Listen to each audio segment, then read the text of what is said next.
Hello friend, નમસ્તે. હું કિંદર ખડિયાસાગર બધા સાથી મિત્રોનું આપણા યુટ્યુબ ચેનલ સ્મિથ CS ઇન્ફોમાં સ્વાગત કરું છું. આ વિડીયોમાં આપણે જોશું નવું ચૂંટણી કાર્ડ કેવી રીતે બનાવવું તેની સંપૂર્ણ ઓનલાઈન પ્રોસેસ. તો ચેનલ ઉપર તમે નવા હોય તો ચેનલને સબસ્ક્રાઇબ કરી લેજો, બેલ આઇકન હિટ કરી લેજો, જેથી કરીને આવનારા નોટિફિકેશન તેમજ સરકારી યોજનાકીય માહિતી તમને મળતી રહે. તો વધારે સમય ના લેતા આપણે કરીએ વિડીયોની શરૂઆત.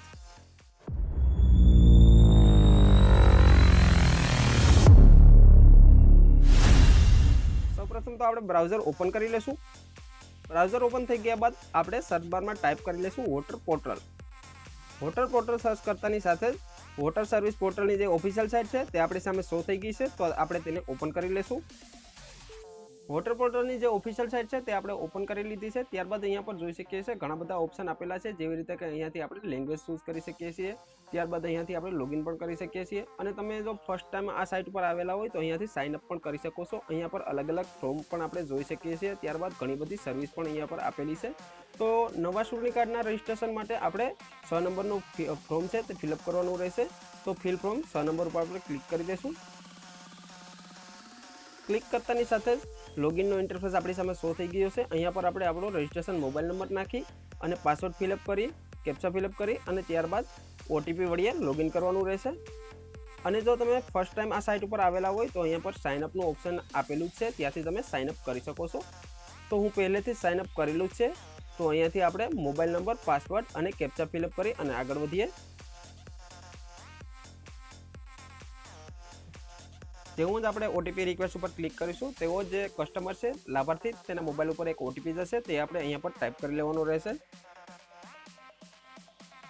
OTP ટાઈપ કરી અને વેરીફાઈ એન્ડ લોગિન પર ક્લિક કરવાનું રહેશે.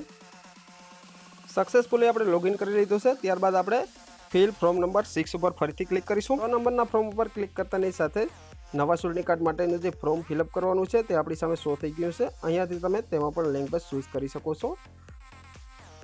સૌપ્રથમ તો આપણે સેશન A ફિલઅપ કરી લેશું, જેમાં આપણે સ્ટેટ એટલે કે આપણું રાજ્ય, ત્યારબાદ આપણું ડિસ્ટ્રિક્ટ એટલે કે જિલ્લો અને આપણી એસેમ્બલી એટલે કે વિધાનસભા તે સિલેક્ટ કરી લેવાનું રહેશે. તો ફટાફટ આપણે સિલેક્ટ કરીને આગળ વધીએ.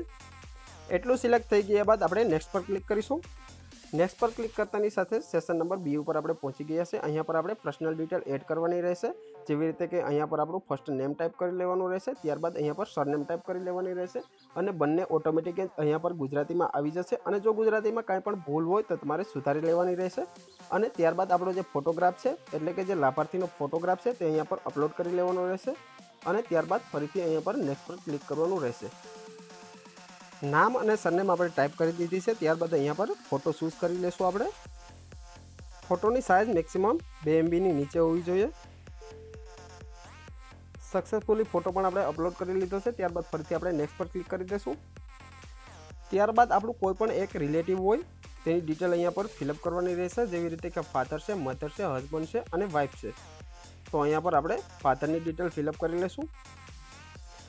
ફાધરની ડિટેલ આપણે ટાઈપ કરી દીધી છે. ત્યારબાદ ફરીથી આપણે નેક્સ્ટ પર ક્લિક કરી દઈશું. ત્યારબાદ સેશન નંબર D ઉપર પહોંચી ગયા છે. અહીંયા પર આપણે કોન્ટેક્ટ ડિટેલ ફિલઅપ કરવાની રહેશે. તો અહીંયા પર આપણું સેલ્ફમાં જ મોબાઈલ નંબર ટાઈપ કરી લેવાનો રહેશે અને ઈમેલ એડ્રેસ ટાઈપ કરી લેવાનું રહેશે. જો આપણી પાસે ઈમેલ નંબર ના હોય તો આપણે રિલેટિવનું ઈમેલ નંબર પણ અહીંયા પર ટાઈપ કરી શકીએ છીએ.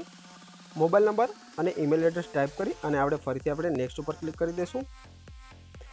ત્યારબાદ સેશન નંબર E આપણી સામે આવી ગયો છે અને અહીંયા પર આપણે આધાર કાર્ડની ડિટેલ દેવાની રહેશે. તો જો આપણી પાસે આધાર કાર્ડ અવેલેબલ હોય તો આધાર પર એગ્રી કરવાનું રહેશે, અને ત્યારબાદ આધાર કાર્ડ નંબર ટાઈપ કરવાનો રહેશે. અને તમારી પાસે આધાર કાર્ડ અવેલેબલ ના હોય તો અહીંયા પર બીજા નંબરનો ઓપ્શન સિલેક્ટ કરી શકો છો. તો અહીંયા પર આપણે આધાર કાર્ડ નંબર ટાઈપ કરી લઈશું. આધાર કાર્ડ નંબર ટાઈપ થઈ ગયા બાદ ફરીથી આપણે નેક્સ્ટ પર ક્લિક કરી દઈશું. F ઉપર આપણે જેન્ડર સિલેક્ટ કરી લઈશું. જેન્ડર સિલેક્ટ થઈ ગયા બાદ ફરીથી નેક્સ્ટ પર ક્લિક કરી દઈશું.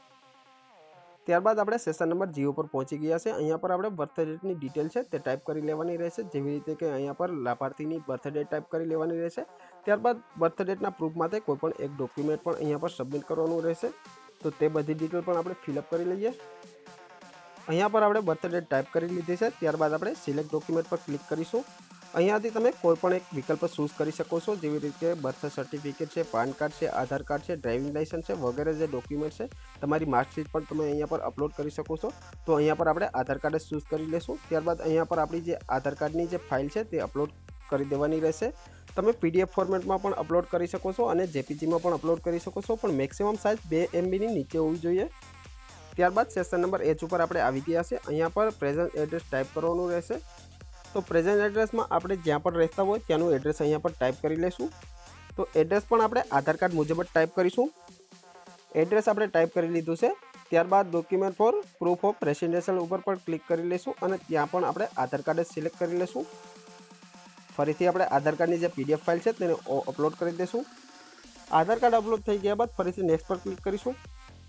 નેક્સ્ટ પર ક્લિક કરતાની સાથે જ આઈ સેશન ઉપર આપણે પહોંચી ગયા છે। અહીંયા પર કેટેગરી ઓફ ડિસેબિલિટી એટલે કે અપંગતા વિશેની માહિતી આપવાની છે। જો કોઈ પણ પ્રકારની અપંગતા ના હોય તો અહીંયા પર આપણે કાંઈ કરવાનું નથી અને નેક્સ્ટ પર ફરીથી આપણે ક્લિક કરી દઈશું।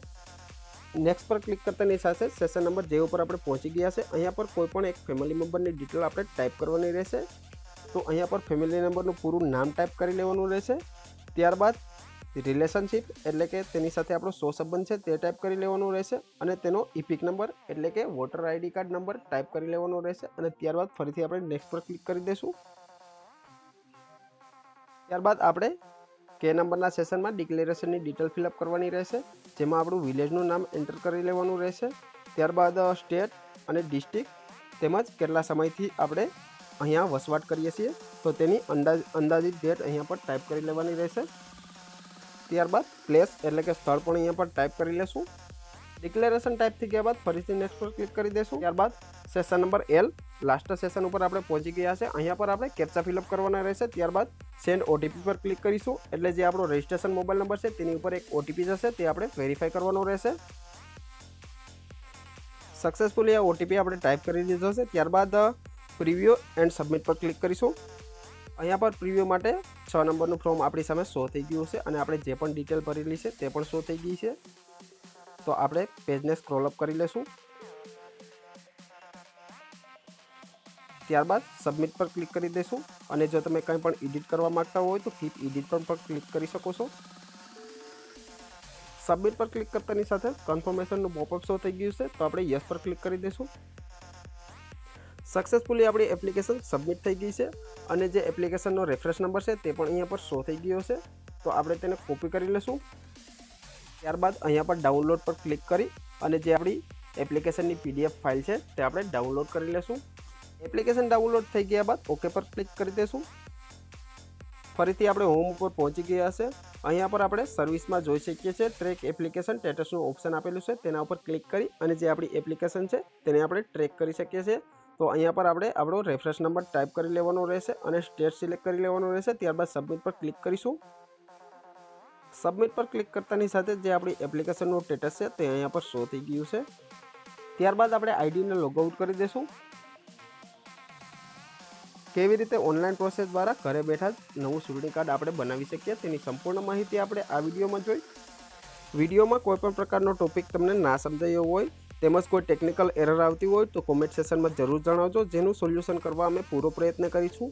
હવે ડિસ્ક્રિપ્શન બોક્સમાં લિંક પણ આપેલી છે, ત્યાંથી તમે અમારી સાથે સોશિયલ મીડિયામાં જોડાઈ શકો છો।